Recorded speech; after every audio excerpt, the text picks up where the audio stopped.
Hello दोस्तों, आपका पुराहन welfare society में स्वागत है। बहुत साल पहले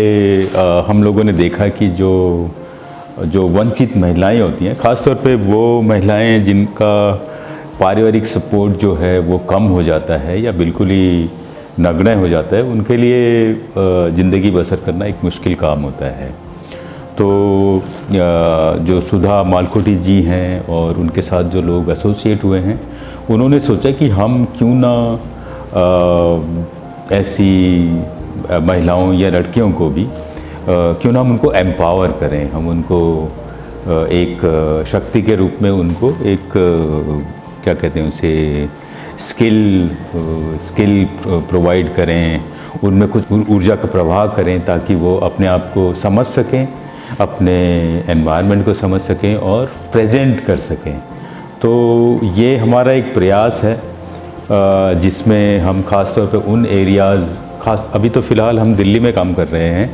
और बाद में हमारा प्लान है कि दिल्ली के आसपास जो एरियाज़ हैं, जैसे गाज़ियाबाद हो गया, नोएडा हो गया,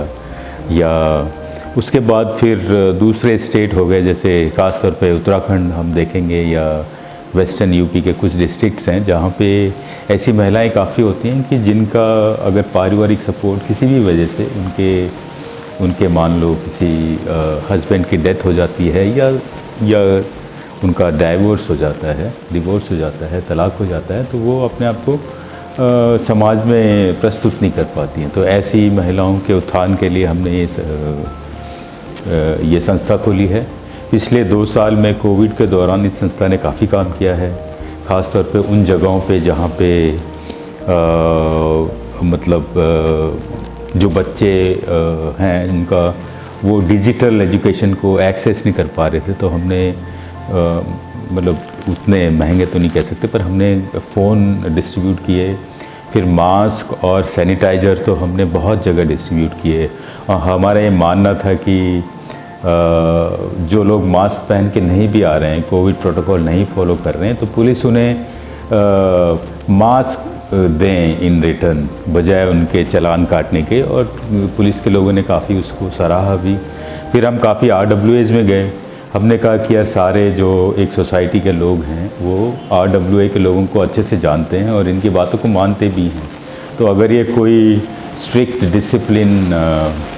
क्या कहते हैं इन्फोर्स करना चाहेंगे तो RWA के लोग कर पाएंगे। तो उन्होंने भी हमारी इस बात को माना और उन्होंने क्या किया कि जो भी गेट से जाता, उनके जो मेन गेट होता है सोसाइटी का, उसको जो भी आता जाता था, नॉट ओनली सोसाइटी के लोग बट जो भी ऐसे काफ़ी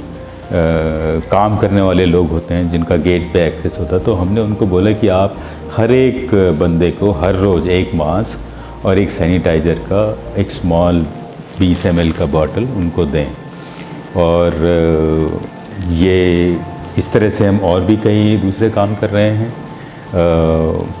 जहाँ पे हमें लगता है कि भारतीय सरकार या क्षेत्रीय सरकार, किसी राज्य की सरकार की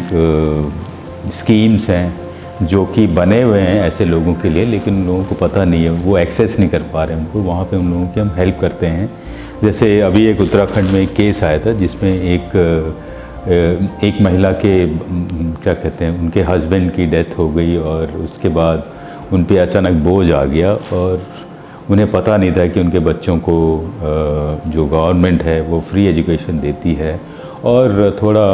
स्कॉलरशिप भी उनको मिल सकती है। तो उनके काफ़ी वो आ रहे थे क्योंकि उनके बच्चों के नाम ना किसी भी रजिस्टर में नहीं थे, किसी भी गैजेट में हमें मिले नहीं। तो हमने वहाँ जाके एक कैंप किया, उत्तराखंड के पौड़ी डिस्ट्रिक्ट में कैंप किया और उन लोगों के लिए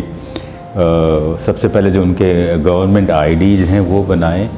और गैजेट में उनका नाम इंक्लूड किया। इसमें थोड़ा पैसा भी खर्च हुआ, लेकिन ज़्यादा एक्चुअली जो पहाड़ी राज्यों में अगर आपको एक भी दिन सरकारी काम करना हो तो ऑलमोस्ट पूरा दिन उसमें लग जाता है और कई बार होता भी नहीं है। तो ये सब करने में काफ़ी टाइम लगा और कुछ काफ़ी प्रयास के बाद अब उनके दोनों बच्चों की न केवल शिक्षा फ्री हो रही है बल्कि उनको थोड़ा बहुत स्कॉलरशिप भी मिल जाती है। तो हम इस तरह के कामों में लगे हुए हैं। अगर आपको लगता है कि हम लोग आपकी आशाओं पे, जो देश के प्रति हैं, जो ह्यूमैनिटी के प्रति हैं, उनके ज़रा सा भी कुछ करते हैं तो प्लीज़ हमें कंट्रीब्यूट कीजिए। और हमारी एक वेबसाइट भी है www.purahanwelfare.com, PURAHANWELFARE.com, purahanwelfare.com। उसमें बहुत सारे इस तरह के आर्टिकल्स भी छपे हुए हैं, आप कृपया उन्हें पढ़ें, अपने कमेंट्स उस पर डालें, और यही हमारे उत्साह के लिए काफ़ी होगा। फ़ाइनेंशियल कंट्रीब्यूशन तो आपकी मर्ज़ी, आप देना चाहें तो अच्छी बात है, नहीं भी देना चाहें तो भी अच्छा है, पर अपना सपोर्ट हमारे प्रति बनाए रखें और हमें उत्साहित करें। अगर आप हमारे से किसी तरह जुड़ना चाहें तो हमारे उसको सब्सक्राइब करें, जो हमारा जर्नल्स निकलते हैं, जो आर्टिकल्स निकलते हैं। धन्यवाद, थैंक यू, जय हिंद दोस्तों।